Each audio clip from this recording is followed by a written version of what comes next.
Hello বন্ধুরা, আশা করি তোমরা সবাই ভালো আছো। আজকে ফটোশপে একটা নতুন টুলস শেখানোর চেষ্টা করব। তো প্রথমেই ফটোশপটি ওপেন করে নিই। এখানে ফটোশপ 7.0 আমি ওপেন করলাম। এরপর আমি আজকে যে টুলটা শেখাবো সেটা হচ্ছে গ্রেডিয়েন্ট টুল। হ্যাঁ, গ্রেডিয়েন্ট টুলটা দিয়ে অনেক কাজ করা যায়, অর্থাৎ আমরা একসঙ্গে অনেকগুলো রঙের মিশ্রণ ঘটাতে পারি এই গ্রেডিয়েন্ট টুল দিয়ে। আচ্ছা, এই গ্রেডিয়েন্ট টুল দিয়ে কী কী কাজ করা যায়? একটা হচ্ছে ব্যাকগ্রাউন্ড কালার দেওয়া যায়, অবজেক্ট কালার দেওয়া যায়, ঠিক আছে? এবং আমরা কালার এফেক্টেরও কাজ করতে পারি গ্রেডিয়েন্ট টুলের সাহায্যে। তো প্রথমে আমরা কি করব, ফাইলে যাব, ফাইল থেকে নিউতে আসবো, নিউতে এসে আমি একটা পেজ নিয়ে নিলাম, ঠিক আছে? এই যে একটা পেজ নিয়ে নিলাম, ওকে। এরপর আমি একটা লেয়ার নেব, নিলাম লেয়ার। এরপর সোজা চলে যাবো হচ্ছে গ্রেডিয়েন্ট টুলে, ক্লিক করলাম গ্রেডিয়েন্ট টুলে, যে গ্রেডিয়েন্ট টুল, ওকে। গ্রেডিয়েন্ট টুল যখন আমি ক্লিক করলাম তখন দেখো একটা অপশান এসেছে গ্রেডিয়েন্টে, ঠিক আছে? আমরা যদি এই দেখো এই গ্রেডিয়েন্ট এই অপশানটা রয়েছে, এই অপশানের একদমই অ্যারোতে, ঠিক আছে, যদি ক্লিক করি তাহলে দেখো বেশ কিছু গ্রেডিয়েন্ট কালার কিন্তু আমাদের সামনে চলে আসবে। ক্লিয়ার? তো আমরা চাইলে এখান থেকে কালার চুজ করতে পারি, কিংবা এর বাইরেও যদি আমাদের কোনো কালার লাগে তাহলে দেখো এই ডাবল অ্যারো আছে না, এই ডাবল অ্যারোতে, এই যে ডাবল অ্যারো আছে না, এই ডাবল অ্যারোতে একবার ক্লিক করো। ক্লিক করলে দেখতে পারবে এ দেখো কালার হারমোনিস 1 থেকে শুরু করে স্পেকট্রামস অবধি যেই যে লেখাগুলো তুমি দেখছো, এই লেখাগুলোর মধ্যে কিছু না কিছু গ্রেডিয়েন্টস কালার রয়েছে। যেমন ধরি আমি যদি ক্লিক করি, ফার্স্টে আসি কালার হারমোনিস, ক্লিক করলাম। এবার কালার হারমোনিসে এসে এই অপশানে এসে আমি এটা ওকে করলাম। এ দেখো কালার হারমোনিসের কালারগুলো বেরিয়ে আসলো, এই গ্রেডিয়েন্ট কালারগুলো দেখো, কালার হারমোনিসের ভিতরে এই গ্রেডিয়েন্ট কালারগুলো আমার চলে এসছে, ঠিক আছে?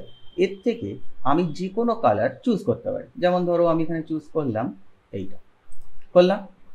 এবার প্রশ্ন হচ্ছে আমি এই গ্রেডিয়েন্ট কালারটা ফেলবো, ঠিক আছে, কিন্তু কিভাবে ফেলবো সেই ফেলারও এখানে 5টা অপশান রয়েছে। যেমন ফার্স্টে যে অপশানটা রয়েছে এটাকে বলা হয় লাইনার গ্রেডিয়েন্ট, তারপরে রেডিয়াল গ্রেডিয়েন্ট, তারপরে হচ্ছে অ্যাঙ্গেল গ্রেডিয়েন্ট, তারপরে হচ্ছে রিফ্লেক্টেড গ্রেডিয়েন্ট, তারপরে হচ্ছে ডায়মন্ড গ্রেডিয়েন্ট। তো আমি ডায়মন্ড গ্রেডিয়েন্টটা নিলাম, ঠিক আছে?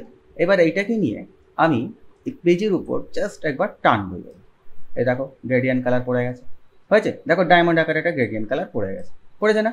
আচ্ছা, এবার একটু দেখি। আচ্ছা, এবার রেডিয়ালে আসি, চলো রেডিয়াল ক্লিক করলাম। রেডিয়াল ক্লিক করার পরে একটু ট্র্যাক করলাম, দেখো চলে আসলো, রেডিয়াল হিসেবে এসে গেল, ঠিক আছে? এবার প্রশ্ন হচ্ছে, যদি আমার এই যে কালারগুলো রয়েছে এই কালারগুলো যদি পছন্দ না হয়, অর্থাৎ আমি নিজের থেকে কালার এখানে রাখবো, তো সেক্ষেত্রে আমি কি করব? সেক্ষেত্রে এই যে অপশানটা রয়েছে না, এই অপশানটা যেটা রয়েছে, ধরো আমি এখানে আসলাম, এই ডাবল অ্যারোতে ক্লিক করলাম, এখান থেকে সিম্পলের ভিতরে আসলাম, এখান থেকে ওকে করলাম। দেখো এখান থেকে আমি একটা কালার নিলাম, ঠিক আছে? কালারটাকে আমি এখানে ফেলে দেখলাম, না এটা ঠিক আমার পছন্দ হচ্ছে না। তাহলে আমি চাইছি যে আমি আমার মতন করে একটা কালার গ্রেডিয়েন্ট ক্রিয়েট করব। তখন আমি কি করব? তখন আমি এই যে অপশানটা রয়েছে না, কালারের যে অপশানটা রয়েছে, এখানে আমি ক্লিক করলাম, করেছি। এবার দেখো কালার যখন আমি এখানে ক্লিক করলাম, এই অপশানটা যখন ক্লিক করলাম, এই যে পয়েন্টগুলো দেখছো, হ্যাঁ, একে বলা হয় কালার স্টপ। এই অপশানটার উপর আমি ক্লিক করলাম, এই যে এখানে অপশান আছে না, কালার অপশানটা চলে আসলো, এর মাঝে আমি ক্লিক করলাম। করার পর আমি এখান থেকে আমার প্রয়োজন অনুযায়ী কালারটাকে সিলেক্ট করলাম। ধরো আমি এটা সিলেক্ট করলাম, ওকে করলাম, ঠিক আছে? এবার এখানে আসলাম কালার স্টপে, এটা ক্লিক করলাম, ক্লিক করে এখানে ক্লিক করলাম, করে আর একটু ডিপে আসলাম, ওকে করলাম, ঠিক আছে? এই দুটোর বাইরেও যদি আমার কালারে আরও প্রয়োজন হয়, তাহলে এই যে একটা দেখো এই এই লাইনের উপরে যখন নিয়ে আসছি এই কার্সারটা, তখন একটা আঙুলের দেখো একটা হাতের চিহ্ন আসছে, আঙুলটাকে সোজা করে দেখো আছে না, এইটাকে যখনই তুমি ক্লিক করবে আবার দেখো সেই কালার স্টপ চলে আসবে। অর্থাৎ আমি চাইলে এখানে আমার প্রয়োজন মতন কোনো কালার ইনপুট করতে পারি। দেখো কালার ইনপুট করে দিয়েছি, ওকে। তো এবার এটা আমার হয়ে এসে গেছে। এইবার আমি এখানে বসে ওকে করলাম, ঠিক আছে?